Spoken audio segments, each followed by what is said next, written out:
Ես ձեզ հետ կխոսամ տենց։ Ես տենց կխոսամ ձեզ հետ տենց։ Ու այս քարտեզի մասին տենց կամահարանքով չխոսակ, որևէ մեկը։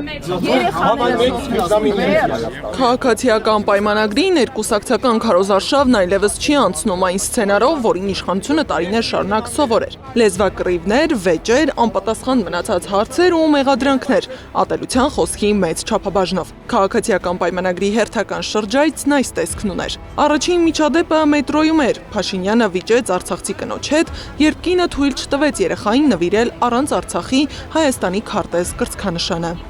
Ես ձեզ հետ կխոսամ տենց։ Ես տենց կխոսամ ձեզ հետ տենց։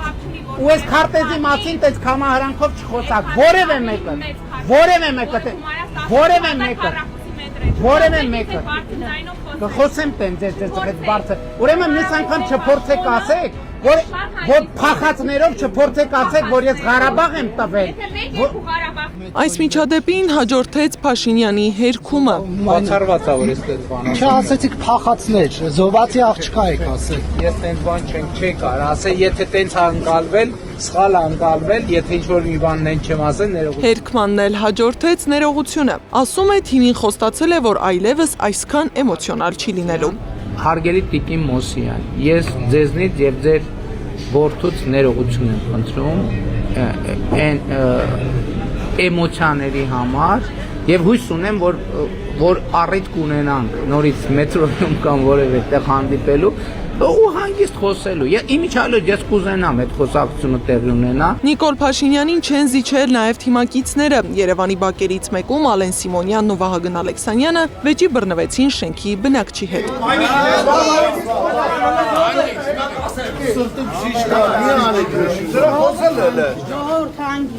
Իշխանության համար սա նոր վիճակ է։ Քաղաքական հաղորդակցության նախկին մեխանիզմներն այլևս չեն աշխատում նույն արդյունավետությամբ, իսկ լսարանն այլևս նույնը չէ։ Փորձագիտական դաշտը համոզված է, որ ներքաղաքական դաշտում կուտակված խնդիրներն ու հասարակության սպասումները աստիճանաբար տեղափոխվում են հենց այս հարթակներ, փոխելով դրանց բնույթը։ Սակայն սա չէ ամենակարևոր ցուցիչը, համոզված է Հակոբ Բադելյանը։ Իշխանությունը բավականին սուղ վիճակում է հասարակության հետ երկխոսության բովանդակության իմաստով եւ նաեւ բավականին բարդ վիճակում է ընդհանուր մթնոլորտի իմաստով։ Այն ոճը, ճակերտավոր իմաստով ոճը, որովհետեւ դա դժվար է ինչ-որ ոճ բնորոշել, որով Նիկոլ Փաշինյանը սկսել է հերակա ինչ-որ հարաբերություն պարզել ընդդիմադիր ուժերի հետ, այդ ամենը իհարկե ցույց են տալիս, որ իշխանությունը ունի հասարակության հետ հաղորդակցվելու, հասարակությանը համոզելու բավականին լուրջ բարդություն։ Մինչ Փաշինյանն սպառնում է, որ իր ղեկավարած ուժի չհաղթելու դեպքում կլինի աղետալի պատերազմ, փորձագետներն էլ պնդում են, քաղաքացիական պայմանագրի վերարտադրվելու դեպքում գործողություններն ու խոսույթն ավելի հանդուգն են դառնալու, իսկ Բաքվի պահանջների ցուցակը ընդլայնվելու է։ Գարի Մութաֆյան, Աշոտ Բարբարյան, ABC Media։